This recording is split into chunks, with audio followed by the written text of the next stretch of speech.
Olá, estamos aqui de volta mais uma vez com uma ideia básica que é o convívio familiar. Essa ideia de estar presente na família. Então eu queria lembrar uma frase que para mim sempre marcou muito, uma frase de um livro de oração que eu tenho, que diz o seguinte: queres de verdade ser santo, ser feliz? Cumpre o pequeno dever de cada instante. Faz o que deves, está no que fazes. Olha, duas coisas interessantes. Faz o que deves, são os nossos deveres. Está no que fazes, está presente de corpo, alma, atento a tudo, né? Não está ali de corpo presente com um pensamento em outro lugar.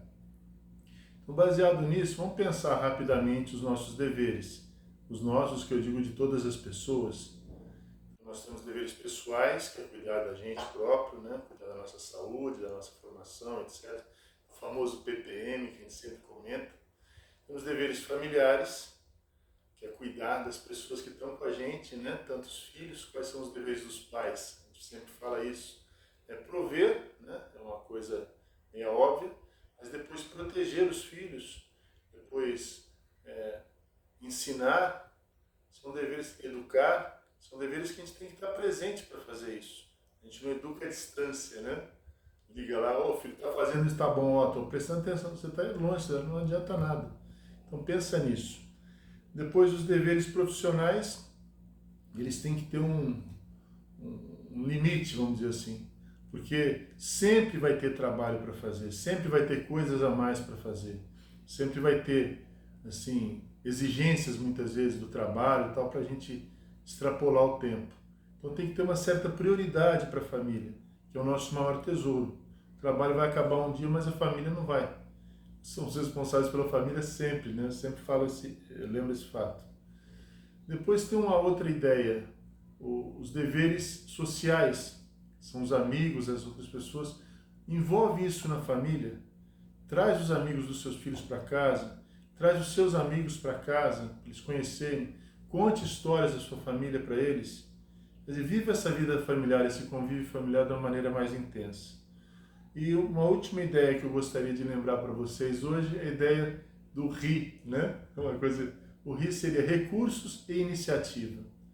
Quase todos os problemas que se apresentam, né, a gente está com uma série de desafios cada vez maiores com relação ao colégio, com relação à educação, ao mundo, às pressões externas. Recursos e iniciativa. Pense nos seus recursos pessoais, essa questão de conhecimento, contatos que vocês têm, pessoas que podem te ajudar. Eu estou aqui para ajudar, já falei isso várias vezes para vocês. Iniciativa. Não deixa para depois. Quase sempre quando a gente posterga algo é por preguiça. Não querer sofrer aquele desafio na hora e falar, depois eu faço. E muitas vezes passa o tempo sem a gente fazer nada. Então cuidem dos filhos de vocês, convivam com eles, façam um pequeno propósito de conversar com televisão desligada, estar num lugar a sós, 10, 15 minutos em família, né? Experimenta. A sós e depois em grupo, né? A gente chama tertúlia, um grupo de pessoas que conversam juntos. Mas é fundamental essa conversa a sós, para ouvir, para compreender, para entender o ponto de vista do outro, sem criticar, sem julgar, sem nada, e depois que a gente compreendeu, a gente poder colaborar. Tá bom? Até a próxima, gente.